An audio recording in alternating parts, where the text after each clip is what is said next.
우리 모두 다 같이 자리에서 일어나서 함께 찬양하겠습니다. 우리를 사랑하시고 우리에게 부어주시는 크신 하나님의 은혜에 감사하며 함께 찬양하겠습니다.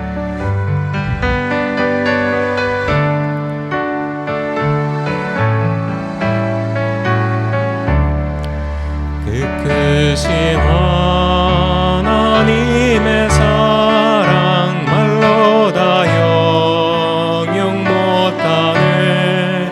저 높고 높은 별을 넘어 이 낮고 낮은 땅 위에 죄범한 영혼 구하려 그 아들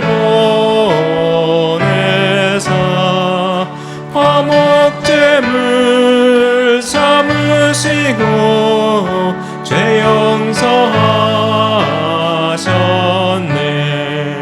하나님 크신 사랑은 증량 다 못하네. 영원히 변치 않는 사랑 성도여 외로운 시절 지나가고 땅 위에 영화쇠할 때 주 믿지 않던 영혼들은 큰 소리 외쳐 울어도 주 믿는 성도들에게 큰 사랑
하나님 크신 사랑을 증량 다 못하네.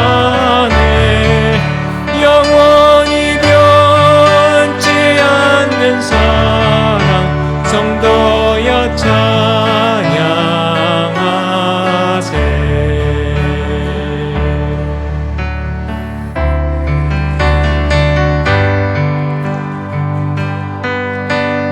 아버지 사랑 내가 노래해. 아버지 은혜 내가 노래해. 그 사랑 변함없으신 거짓 없으신 성실하신 그 사랑 갈 때 꺾지 않으시는 꺼져가는 등불 끄지 않는 그 사랑 변함없으신 거짓 없으신 성실하신 그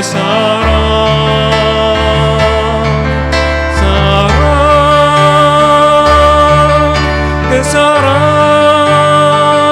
날 위해 죽으신 날 위해 다시 사신 예수 그리스도 다시 오실 그 사랑 죽음도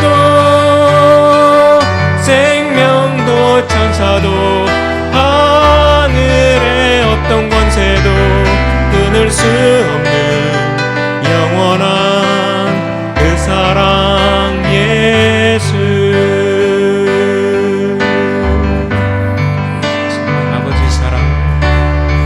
아버지 사랑 내가 노래해 아버지 은혜 내가 노래해 그 사랑 변함없으신 거짓 없으신 성실하신 그 사랑 상한 갈대 꺾지 않으시는 꺼져가는 등불 끄지 않는 그 사랑 변함없으신 거짓 없으신 성실하신 그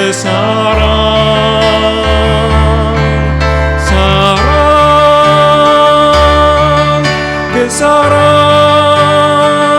날 위해 죽으신 날 위해 다시 사신 예수 그리스도 다시 오실 그 사랑 죽음도 생명도 천사도 하늘의 어떤 권세도 끊을 수 없는 영원한 그 사랑 예수 예수 어린 양 예수 어린 양 존귀한 이름 예수 어린 양 존귀한 이름 다시 한번 예수 어린 양 예수 어린 양 존귀한 이름 예수 어린 양 존귀한 이름 십자가 죄사하셨네 십자가 죄사하셨네 주님의 이름 찬양해 주 나의 모든 것 쓰러진 나를 세우고 나의 빈잔을 채우네 주 나의 모든 것 예수 어린 양 존귀한 이름 예수 어린 양 존귀한 이름 약할 때 강함 되시네 약할 때 강함 되시네 나의 보배가 되신 주 나의 모든 것 주 안에 있는 보물을 나는 포기할 수 없네 주 나의 모든 것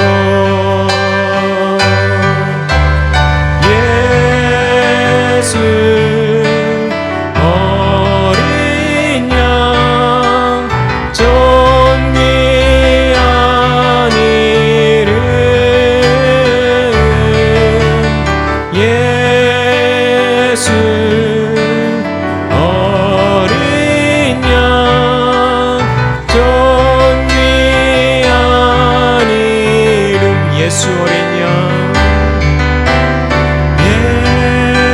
예수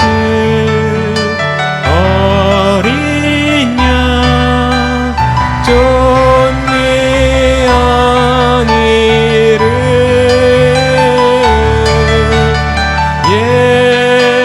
예수 어린 양 존귀한 이름 한 번 더 예수 어린 양 예수 어린 양 존귀한 이름 예수 어린 양 존귀한 이름.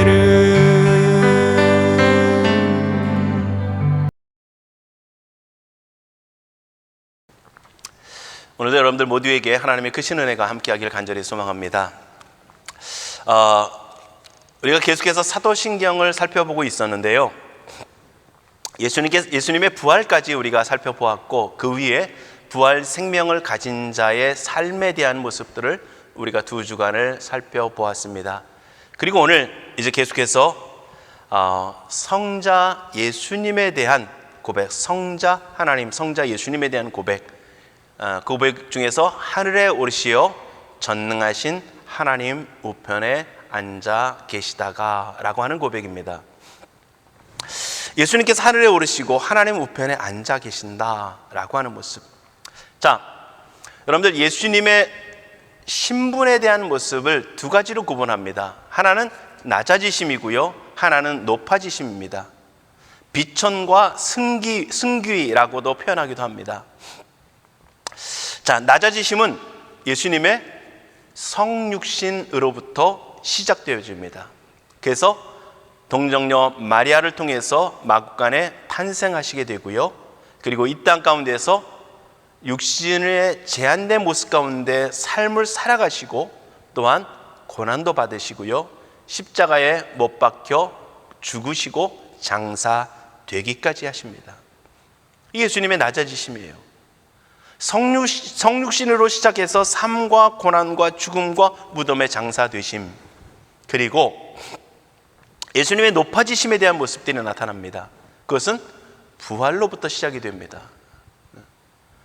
연약한 모습 가운데 십자가에 죽으시고 무덤 가운데 묻히시는 가운데서 이제는 그 무덤의 권세를 깨뜨리고 사망 가운데서 일어나서 부활하시는, 그리고 하늘로 올라가시는, 그리고 또 한 가지 하나님의 보좌 우편에 앉아 계십니다. 그냥 하늘로 올라가실 뿐만 아니라 하나님의 영광의 보좌 우편에 앉아 계시고, 그리고 마지막 날에 재림의 주로, 심판의 주로 다시 오시는 것, 보통 그것을 예수님의 높아지심에 대한 신분과 사역으로 이야기를 합니다. 자, 그렇다면 여러분들, 오늘 우리에게 주시는 예수님의 그 십자가의 죽으심, 그리고 부활, 승천하신 그 목적이 무엇입니까?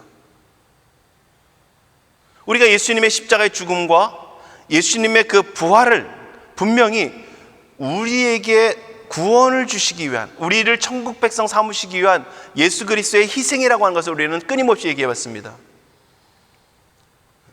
죽으심이 우리를 대신하여 죽으셨고, 부활의 첫 열매가 되심을 통해서 그 다음에 무엇을? 우리도 그 부활에 동참하게 하시는. 그러면 예수님께서 하늘로 올라가시는, 승천하시는 모습, 그리고 하나님의 보좌 우편에 앉아 계시는 모습은, 그러면 이제는 모든 것 다 끝났고 성령님이 오셨으니까 예수님의 사역은 끝나느냐? 그렇지 않다라고 하는 것입니다. 오늘 그 해답을 오늘 성경은 우리에게 제시해 주고 계십니다. 자, 오늘 본문의 말씀을 통해서 이제 먼저 잠깐 예수님의 높아지신 그 승귀에 대한 그 모습에 대한, 신분에 대한 모습들을 잠깐 간략하게 한번 살펴보기로 원합니다. 여러분들, 예수님께서 승천하시는 모습을 보면 사도행전 1장에서 보면 예수님이 하늘로 올려져 가시는 모습을 보게 됩니다. 무엇에 의해서 올라졌다라고 표현되지 않고 그냥 하나님, 예수님께서 그 육체가 하늘로 올려가십니다. 보통 우리는 이렇게 표현을 많이 하죠. 구름 타고 올라가셨다 뭐 이렇게 표현하는데, 그렇게 되어진 것이 아니라 예수님의 몸이 그냥 올려져 가십니다. 그리고 구름 있는 데서 구름이 올라가시면서 구름에 가려져 보이지 않게 되어집니다. 그럼에도 불구하고 제자들은 어떻게 합니까? 그 예수님을 끊임없이 하늘을 쳐다보고 있습니다. 어떤 이유였는지 분명히 알 수 없지만 어떤 학자는 그렇게도 표현합니다. 예수님께서 그 변화산이라고 하는 그곳에, 우리 흔히 변화산이라고 하는 곳에 가서 변화되시면서 구름이 가렸다가 어떻게 됩니까? 다시 예수님이 보이는 것처럼, 뭐 그런 모습을 기대하고 제자들은 예수님을 바라보고 있었다, 뭐 이렇게 표현하기도 하지만 어쨌든 중요한 것은 우리가 그것을 다 알 수 없다는 것이고요. 어쨌든 중요한 것은 예수님은 모든 사람들이 보는, 많은 사람들이 보이는, 제자들이 보는 가운데서 하늘로 올려져 가셨고, 그리고 구름 있는 곳에서는 구름을 통과하시고 구름에 의해서 보이지 않게 되어지는. 그런데 단지 그냥 하늘에 있는 현상으로서의 구름을 표현한 것이 아니라 그 구름은 상징적인 의미 속에서 예수님의 영광을 의미하고 있는 것입니다. 여러분들, 구름은 하나님의 임재를 상징할 때 많이 나타납니다. 하나님의 영광과 하나님의 임재를 상징할 때, 결국 예수님의 몸이 들려져서 구름 있는 곳까지 올려가셨다라고 하는 것은 하나님의 영광에 이르게 됐다라고 하는 것을 말씀하고 있는 것입니다.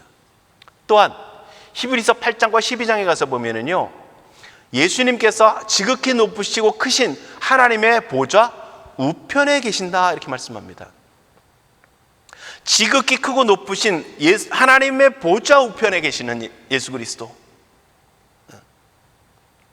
하나님의 영광스러운 그 자리에 함께 하신다라고 하는, 그 영광의 자리에 참여하신다라고 하는 모습을 우리에게 말씀하고 있는 것입니다. 그래서 구름이 가리워서 구름 있는 데까지 올라가심을 통해서 하나님의 예수 그리스도의 영광과 존귀하심을 나타내주고 있고, 하나님의 보좌 우편에 앉아 계심을 통해서 하나님의 영광에 참여하는 자가 되어주시는, 동일한 자리에 함께 하시는 그러한 높아지신 거룩한 분으로서의 예수님의 신분을, 모습을 말씀하고 있습니다.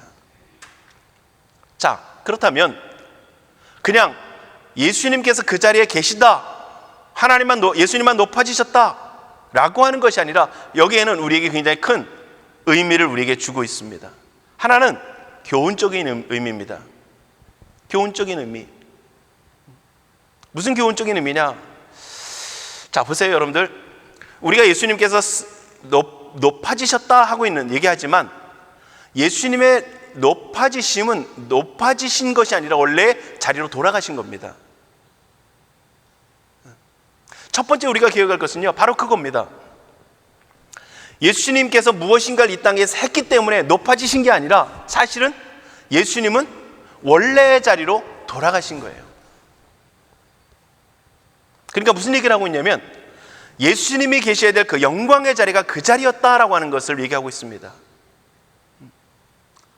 많은 사람들이 예수님을 바라보면서, 육신을 입고 오신 예수님을 바라보면서 나사렛 예수 하면서 예수님을 어떻게 합니까? 낮추잖아요. 나사렛에서 무슨 선한 것이 날 수 있겠느냐라고 얘기합니다. 그러나 그분은 비록 육신을 입고 오셨어도 영광의 하나님이셨고, 그 하나님이심을 하나님의 보좌 우편에 앉으심을 통해서 우리에게 보여주고 계신 겁니다. 그분이 있어야 될 마땅한 자리다라고 하는 겁니다. 두 번째는요, 교훈적인 의미가 있습니다. 우리에게 주신 교훈적인 의미예요. 예수님께서 이 땅에 오셔서 하나님께서 맡기신 사명을 감당하심을 통해서 이제 예수님이 원래의 자리이시긴 하지만 하나님께서 그를 높이신 것처럼, 오늘 우리들에게 교훈적인 의미 속에서 우리가 이 땅 가운데서 하나님의 백성으로서의 아름다움을 간직하고, 하나님께서 우리에게 맡기신 사명을 감당하고, 하나님께서 주신 우리에게 충성된 요구를 따르며 살아갈 때에 예수 그리스도를 높이신 것처럼 우리도 높이실 것이라고 하는 약속을 주고 계시다는 겁니다. 그래서 오늘 성경을 통해서 뭐라고 말씀합니까? 맏아들이 되게 하셨다라고 표현합니다. 29절에 보면 뭐라고 이렇게 말씀하고 있죠. 하나님이 미리 하신 자들 또한 그 아들의 형상을 본받게 하기 위하여 미리 정하셨으니, 예수 그리스도를 본받는 자들에게 한다는 겁니다. 그 다음에 보면 이는 그로 많은 형제 중에서 맏아들이 되게 하려 하심이니라. 예수님이 첫째가 되시고 그 다음에 이어지는 둘째, 셋째가 다 있다는 거죠. 그게 누굽니까? 하나님의 백성들이라고 하는 겁니다. 오늘 우리도 그 예수 그리스도의 그 영화로우심에 동참될 것을 우리에게 말씀하고 계십니다. 자, 이것이 바로 예수님의 높아지심인데 그러면 이 예수님의 높아지심이 과연 우리에게는 어떤 의미가 있을까?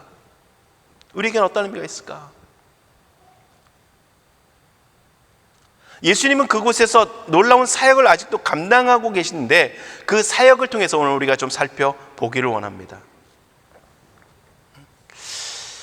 자, 오늘 성경을 통해서 보니까 오늘 예수님이 그 보좌에서 뭘 하고 계신다고 말씀하고 있습니까? 오늘 그 보좌에 계시면서 오늘 우리를 위하여 간구하고 계시다는 겁니다. 우리를 위해 간구하고 계시다. 여러분들, 예수님의 사역, 중대한 사역은 중보자입니다. 속죄의 제물 되시고 그리고 하나님과 우리 사이의 중보자가 되셔서 하나님과 우리를 연결하는 것입니다. 속죄의 제물로서 연결해 주시고 우리를 위하여 간구하심을 통해서 우리와 하나님을 연결해 주시는 겁니다. 자, 이 땅에 계실 때도 보면 예수님은 우리를 위하여 간구하셨습니다.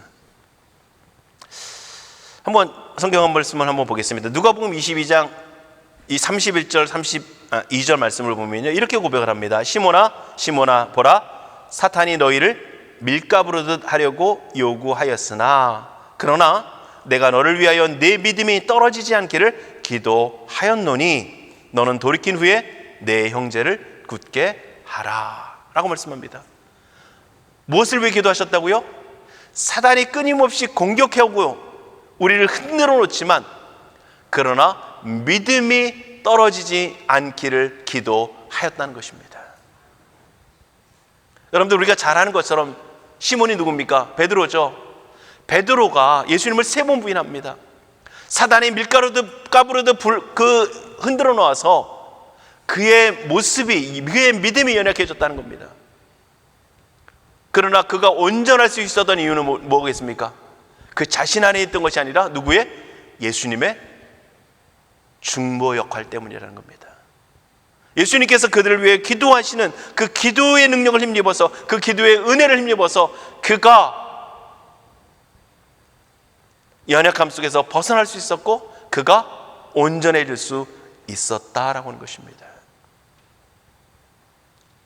예수님은 이 땅에 중보자로서 오셔서요, 제자들을 위해서, 아니 오늘 우리들을 위하여서 자신을 제물로 드리시는 속죄의 제물이 되셨고, 또한 하나님께 간구하심을 통해서 우리를 보호해 주시고 우리를 지켜주시는 은총을, 중보자 역할을 베풀어 주신 것입니다. 그런데 주님은 그 중보자의 역할을 이제 하늘로 승천하신 후에 끝난 게 아니라 그 역할을 지금도 감당하고 계시다는 겁니다. 여러분들, 우리가 날마다 하나님 앞에 도우심을 구하고 은혜를 구하며 기도해야 합니다. 그런데 그 기도할 수 있는 것, 또한 그 기도에 응답될 수 있는 것, 그 기도보다 더 놀라운 기도의 능력은 바로 주님의 기도에 있다는 겁니다. 십자가의 구속의 은총이 있지만 그 은총을 힘입어서 우리가 하나님 앞에 온전할 수 있도록 지금도 우리를 위해 간구하고 계시는 주님의 기도가 있다는 겁니다. 이 땅 가운데, 우리 가운데 성령님이 우리와 함께 하시면서 우리를 지켜주십니다. 말씀으로 깨닫게 하시고 성령님의 감동하심과 인도하심과 이끄심과 능력으로 우리를 보호하시지만 지금도 하나님의 보좌 우편에 앉으셔서 오늘 우리를 위하여 간구하시는 그 주님의 기도. 이 땅 가운데 계실 때도 주님이 기도하셨고요, 주님은 그 하늘의 보좌에 계시면서도 오늘 우리를 위하여 간구하신다는 겁니다. 그래서 34절에 말씀하고 있는 겁니다. 누가 정죄하리요? 죽으실 뿐 아니라 다시 살아나신 이는 그리스도신 예수시니 그는 하나님 우편에 계신 자요 우리를 위하여 간구하시는 자시다. 이렇게 말씀합니다. 그뿐만 아니라 요한일서 2장 1절에도 보면은요 이렇게 말씀합니다. 나의 자녀들아, 내가 이것을 너에게 쓰면 너희로 죄를 범하지 않게 하려 함이라. 만일 누가 죄를 범하여도 아버지 앞에서 우리에게 대언자가 있으니 곧 우리 의로우신 예수 그리스도시라라고 말씀합니다. 우리를 위해 대언해 주시고 우리를 위해 간구하고 계시고, 오늘 우리의 연약함이 우리가 부족하도 범죄해도 하나님 앞에서 우리의 죄의 허물을 가려주시는 예수 그리스도의 대언과 구속과 십자가의 은총과 계도가 있기 때문에 우리가 하나님 앞에 나갈 수 있다는 겁니다. 우리가 분명히 이 땅 가운데 거룩한 백성으로 하루하루를 우리 자신을 지켜가면서 우리가 살아가야 합니다. 그런데 그것 자체가 우리를 구원하지 못한다고 하는 겁니다. 우리가 죄를 범하여도, 우리가 연약하여도, 우리가 날마다 온전하려고 몸부림쳐도 넘어질 수밖에 없는 우리의 연약함을 아시기에 주님은 십자가에 죽으실 뿐만 아니라 그 십자가의 그 의로움을 가지고 우리를 위해 간구하고 계시고 우리에게 우리를 대신하여 하나님 앞에 대언자로서 자신의 십자가의 의를 주님 앞에, 하나님 앞에 끊임없이 제시하고 계시다는 겁니다.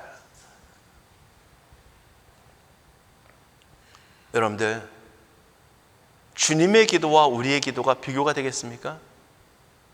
비교가 될 수 없는 거예요. 연약한 우리의 기도와 온전하시고 완전한 의를 이루신, 오늘 온전히 우리를 사랑하시는 그 하나님의 마음을 품으신 그 예수 그리스도의 기도와 전혀 다르다고 하는 겁니다.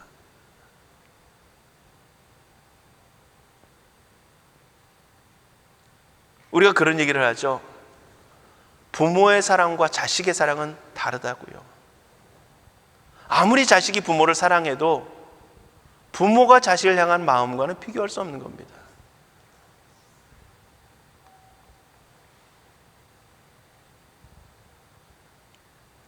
저도 이제 어머님 뵙고 오기 전에 어머님한테 그런 말씀을 드렸어요. 어머니, 저를 위해서 기도 좀 해주세요.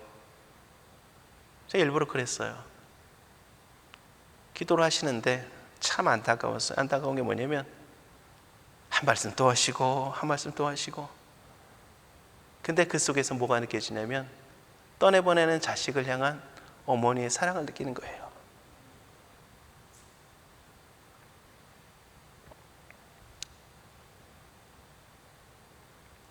여러분들, 하나님이 우리를 사랑하시고 예수 그리스도가 우리를 사랑하시고 우리를 위해 기도하시는 그 기도와 우리가 아무리 절절하게 기도해도 그 예수님의 기도만큼의 그 위엄과 능력과 의로움과 그 기도의 간절함은 우리는 따라갈 수 없다는 겁니다. 따라갈 수 없어요. 그 능력조차도 비교할 수 없는 겁니다. 여러분들, 우리가 아무리 애쓴다고, 우리의 기도가 열심히 한다고 그것 자체가 우리를 의롭게 하고 우리를 새롭게 하는 것이 아니라 예수 그리스도의 중보자 되시는 그 기도가 근거가 되어져서 오늘 우리를 하나님 앞에 세우신다는 겁니다. 그러기에 주님은 기도를 멈출 수 없는 거예요. 우리는 기도를 멈출 수 있습니다. 항상 기도하라고 그러지만 우리는 기도를 멈출 수 있어요.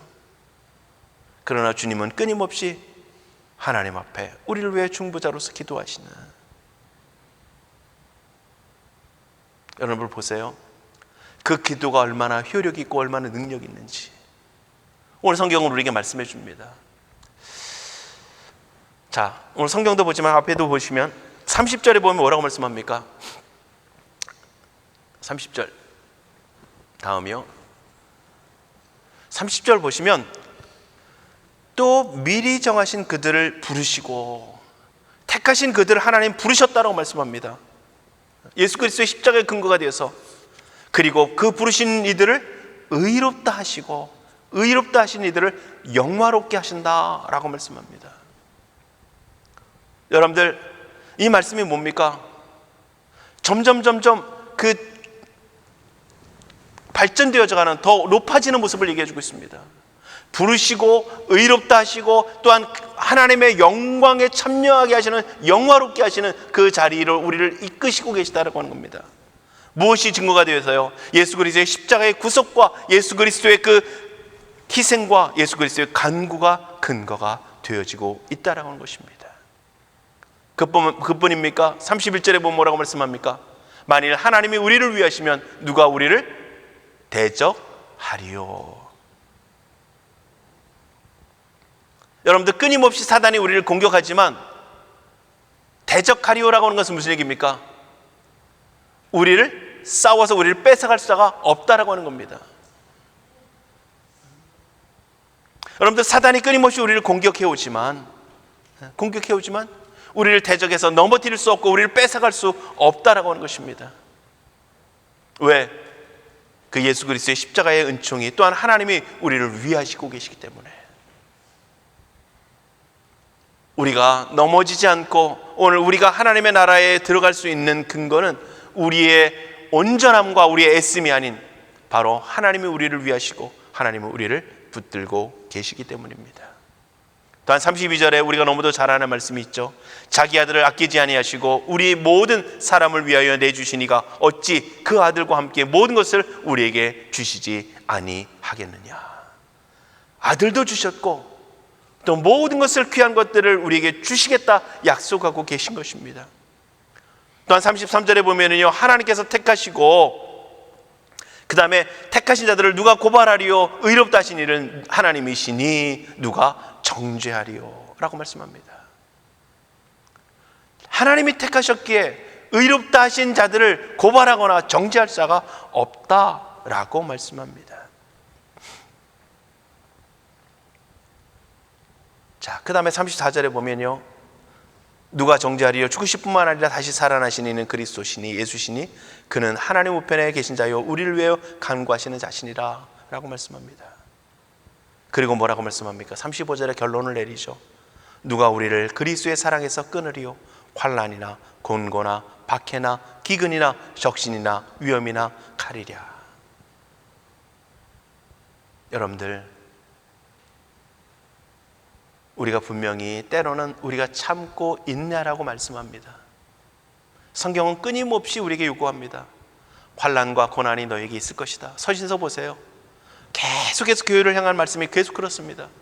너에게 고난과 아픔과 환난과 시련과 어려움과 거짓 교사들의 유혹과 많은 고난이 있지만 그러나 그 속에서 너희가 인내하고 견디고 버텨낼 것을 우리에게 말씀합니다. 그런데 중요한 것은 우리가 버텼기 때문에 살아나는 것이 아니라 우리를 버틸 수 있도록 도우시는 예수 그리스도의 중보의 기도가 있기 때문이고, 그 예수 그리스도의 그 보호하심과 은혜가 있기에, 그 하나님의 손길이 우리와 함께하기에 어떤 세력도 우리를 빼앗아갈 수 없다라고 말씀하고 있는 겁니다.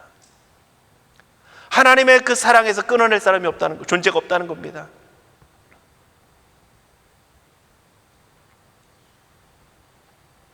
이것이 바로 중보자 되셔서 우리에게 베푸시는 은혜의 효력인 것입니다.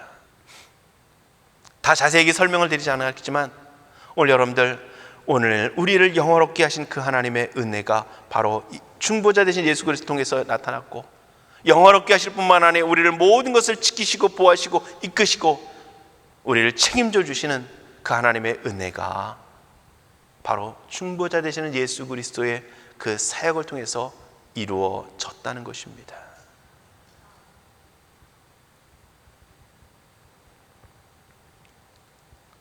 그래서 끊임없이 우리를 위해 중보하고 계시고 우리를 이 땅을 살아가는 동안 우리를 보호해 주시는, 우리를 지켜주시는 은총을 베풀어 주신 것입니다. 또 한 가지 오늘 예수님께서 하나님의 하늘의 보좌에 앉으셨다라고 하는 것은 그 앉으신 그곳에 우리도 가게 하신다는 겁니다. 우리도 그 자리에 참여케 하신다는 겁니다. 오늘 우리가 읽은 좀 전에 29절의 말씀을 통해서 보면 뭐라고 말씀합니까? 아들의 형상을 본받게 하기 위하여 미리 정하셨으니 이는 그로 많은 형제 중에서 맏아들이 되게 하십니다 라고 말씀합니다. 그리고 또한 누가복음 22장 30절에 보면 뭐라고 말씀하셨냐면 이렇게 말씀을 합니다. 너희로 내 나라에 있어 내 상에서 먹고 마시며 또는 보좌에 앉아 이스라엘 12지파를 다스리게 하려 하노라 라고 말씀합니다. 하나님의 나라에, 예수 그리스도의 나라에 그 상에서 먹고 마시고 그 보좌에 어떻게 해요? 함께 앉을 것을 말씀하고 있고요, 이스라엘 12지파를 다스리게 하려 하노라 라고 말씀하고 계십니다. 이건 단지 12 제자들에게만 하시는 것이 아니라 오늘 하나님의 구원받은 하나님의 백성들에게 주시는 하나님의 예수 그리스도의 약속인 것입니다. 우리도 하나님의 보좌에 올라가 그 상에서 먹고 마시고 함께 앉아 주님의 나라를, 주님께서 다스리시는 그 나라를 함께 다스리는 그 권세를 우리에게 허락해 주신다는 겁니다. 여러분들, 우리가요, 천국에 대한 개념이 사실은 너무도 막연합니다. 막연해요. 여러분들, 천국의 가치가 무엇에 있겠습니까?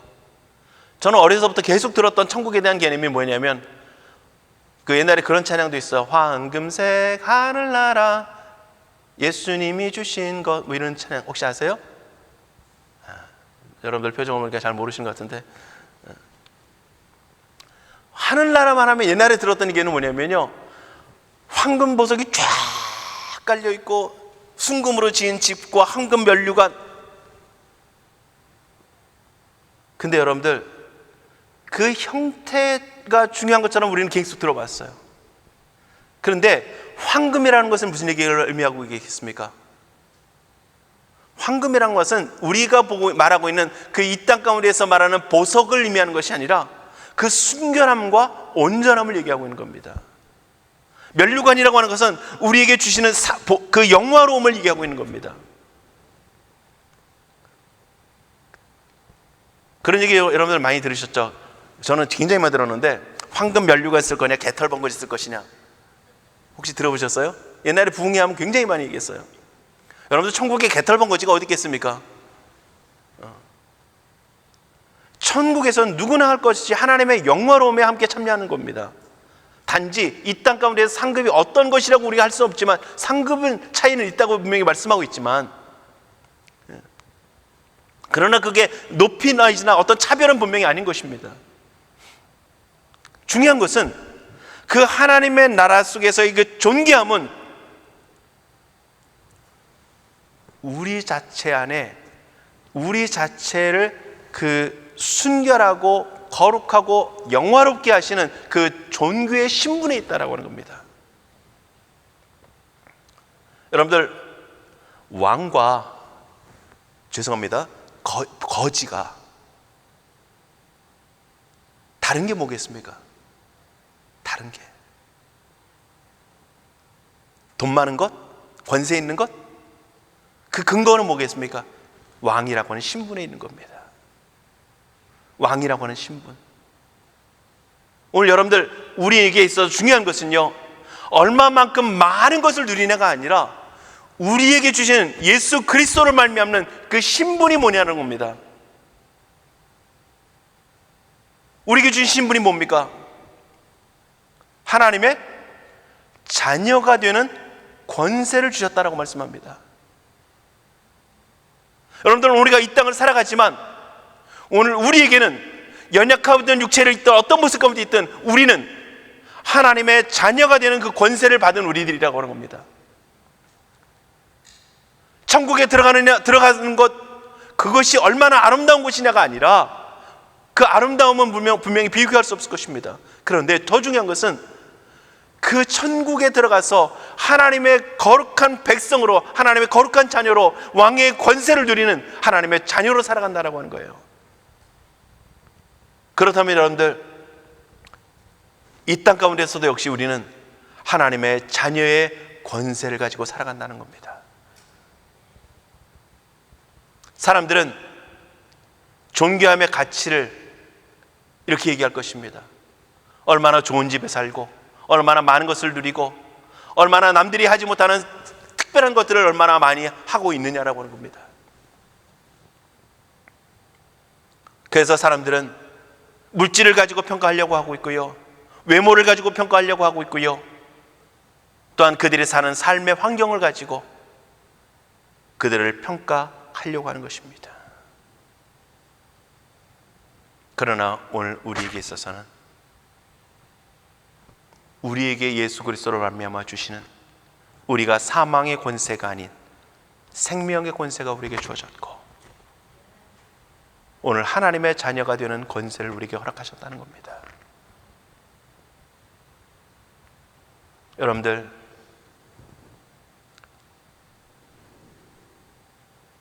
무덤에 묻혀진 누군가를 향해서 쓰여진 십자가와 그 다음에 보면 성도 누구 이렇게 기록을 합니다. 거기에는 집사, 권사, 장로, 목사 이렇게 기록하지 않습니다.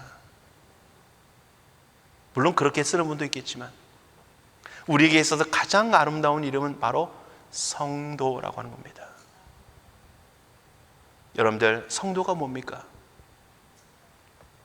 거룩한 백성이라고 하는 거죠. 세인트라고 하는 거죠. 예전에 캐톨릭이나 예전의 삶을 통해서 보면 세인트라고 하는 것은 아무한테나 붙여지는 것이 아닙니다. 성 누구, 성 어거스틴 뭐 이런 사람들에게 붙여졌습니다. 그런데 그 성이라고 하는 그 이름을 누구에게요? 오늘 우리들에게 붙여주신다는 겁니다. 여러분들, 하나님이 우리를 존귀케 여기셨다는 겁니다. 무엇을 통해서? 예수 그리스도의 사역을 통해서, 예수 그리스도의 중보되심을 통해서. 그래서 좀 전에 30절의 말씀에서 읽은 것처럼 또 미리 정하시고 그들을 부르시고 그 부르신 그들을 의롭게 하시고 의롭다 하신 이들을 또한 영화롭게 하셨느니라 라고 말씀합니다.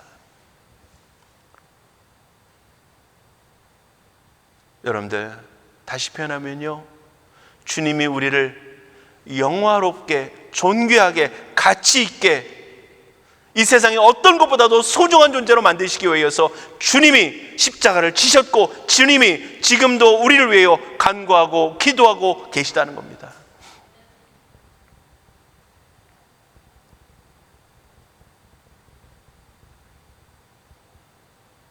여러분들, 우리의 가치는 우리가 얼만큼 잘 살아내는 데 있지 않습니다. 우리의 가치는 하나님 앞에서 우리가 얼만큼 헌신했느냐라고 하는 데 있지 않습니다. 그것은 나중에 물론 하나님께서 우리를 기억해 주실 거리는 됩니다. 그러나 더 중요한 것은 우리가 천국 갈 수 있는 근거, 이 땅 가운데서 우리가 가장 가치 있을 수 있는 근거는 우리를 하나님의 자녀로 하나님이 삼아 주셨다는 겁니다. 그 일을 위하여 예수 그리스도께서 십자가를 지셨고 그 일을 위하여 예수님이 오늘도 하나님의 보좌 우편에 앉으셔서 우리를 위하여 기도하고 계시다는 겁니다.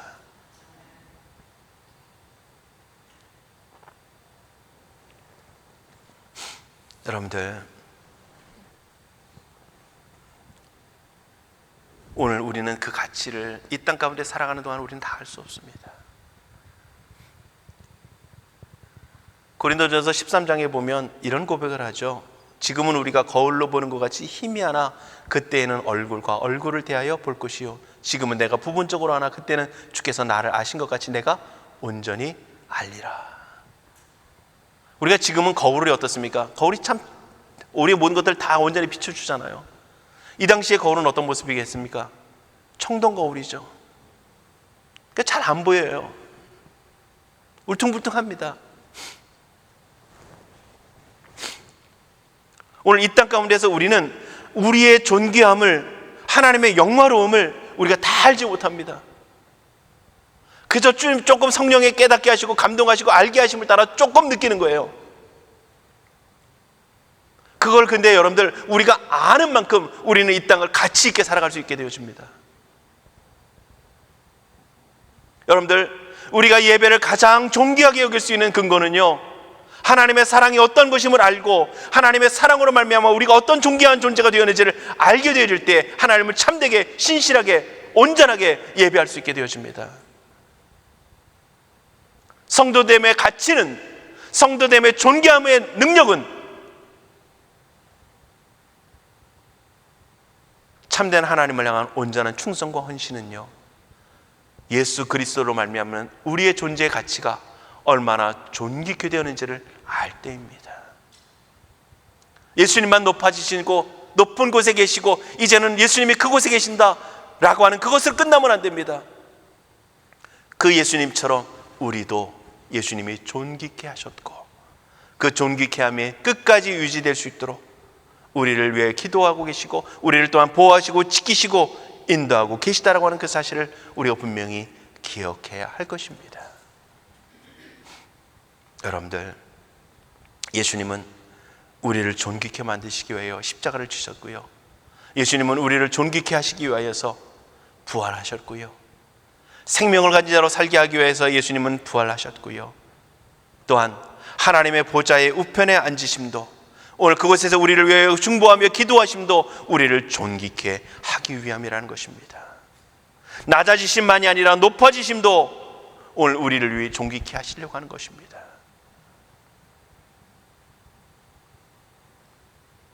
여러분들, 그런데 문제는 어디에 있느냐?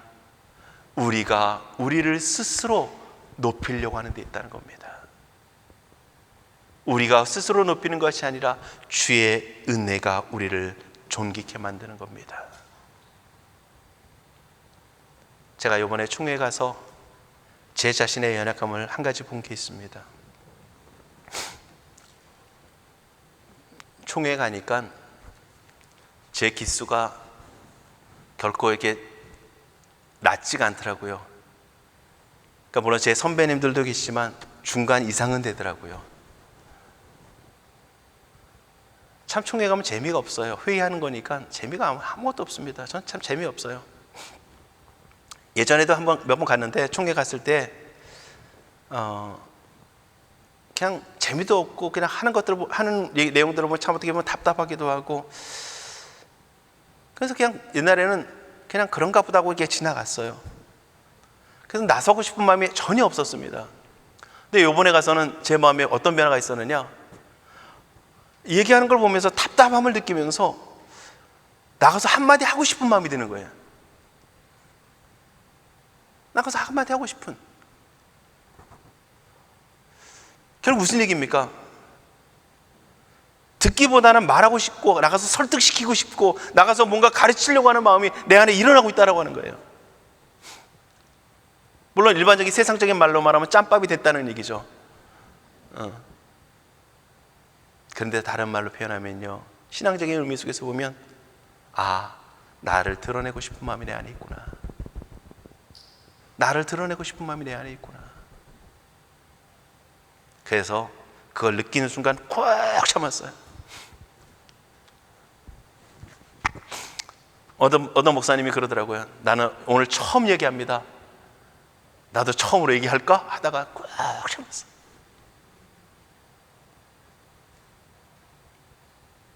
앞으로도 얘기 안 할 겁니다. 또 언제 갈지 모르겠지만 여러분들, 중요한 것은요, 예수님은 우리를 존귀케 만드시기 위해서 자신의 모든 것을 주셨습니다. 예수님이 낮아지셨고요, 친히 낮아지셔서 이 땅에 오셨고 십자가에 죽으셨고 무덤까지 내려가셨고요, 그것이 우리를 높이시고 우리를 존귀케 하심이었고요, 예수님께서는 그 높은 보좌에 올라가심도 원래의 자리에 있으신 것이지만 그 자리에 계심을 통해서 우리를 위하여 간구하심을 통해서 우리를 위하여 그 자리에 동참케 하시기 위하여 오늘도 기도하고 계시다라고 하는 겁니다. 우리가 높아지는 것이 아니라 주님이 우리를 높이시는 거예요. 그 은혜를 따라 우리는 살아가야 합니다. 또 한 가지, 여러분들, 주님은 우리를 높이시기 원하시는데 우리는 어떻습니까? 우리는, 여러분들, 제발 여러분들한테 부탁합니다. 주님이 희생을 통해서 우리를 높이신 것처럼 우리도 누군가를 높여주는 사람이 됐으면 좋겠습니다. 자기보다 남을 낮게 여기는 그러한 하나님의 사람,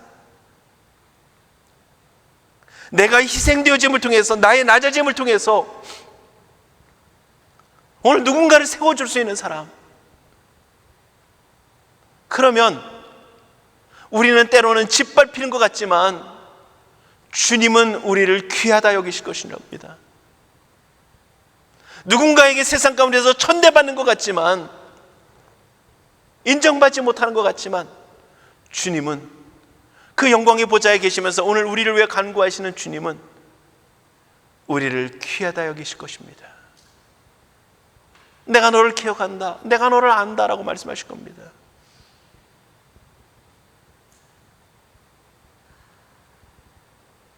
나를 높이고 누군가를 끊임없이 짓밟음을 통해서 나를 높이려고 하는 모습이 아니라, 누군가를 가르치고 누군가를 훈계함을 통해서 나를 높이려고 하는 모습이 아니라, 내가 낮아져서 누군가를 높여주면 주님이 우리를 기억하셔서 우리를 그 영광의 보좌의 자리에 앉아 먹고 마시며 다스리게 하시는 그 권세를, 그 영광을 오늘 우리에게 주실 것입니다.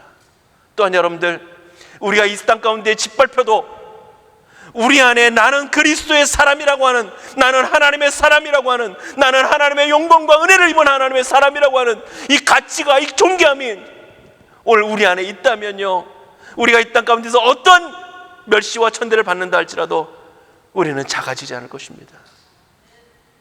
우리가 작아지는 것은요, 세상 사람들의 손가락질이 아닙니다. 세상 사람들에게 아니면 이웃들에게 짓밟히기 때문이 아닙니다. 우리를 존귀케 하신 그 예수 그리스도의 은혜에 대한 망각입니다. 하나님의 사랑에 대한, 그 하나님 우리를 얼마나 가치 있게 여기신 데에 대한 상실입니다. 그걸 잃어버리는 것이 우리를 작게 만드는 거예요. 여러분들, 어떠한 상황 속에서도 하나님이 나를 위하여 예수 그리스도를 십자가에 내어주셨고, 그 십자가에 내어주심을 통해서 오늘 우리를 하나님의 자녀 삼으셨다는 은혜, 그 영광의 보좌에 계신 그 하나님 예수 그리스도께서 오늘도 연약한 나를 위하여, 오늘도 짓밟히고 멸시받고 천대받고 인정받지 못하는 나 같은 존재이지만 나를 위하여 기도하고 계시다라고 하는 그 사실이 느껴지고 깨달아지고 우리의 마음을 울리고 있다면, 우리는 어떤 상황 속에서도 결코 초라하지 않은 존재로 이 땅을 살아갈 수 있는 줄 믿습니다. 오늘 그걸 기억하는 우리 모두가 되기를 원합니다. 숫자에 적고 많음에 있지 않고요, 얼마나 놀라운 사람들이 부러워할 만한 모습 가운데 있느냐가 중요한 것이 아니라 우리가 그리스도의 사랑을 아는 자로 살아가느냐는 것입니다. 오늘 주님이 우리를 존귀케 하여 계신 그 사랑을, 그 가치를 아는 자로 우리 모두가 설 수 있기를 주님으로 축복합니다.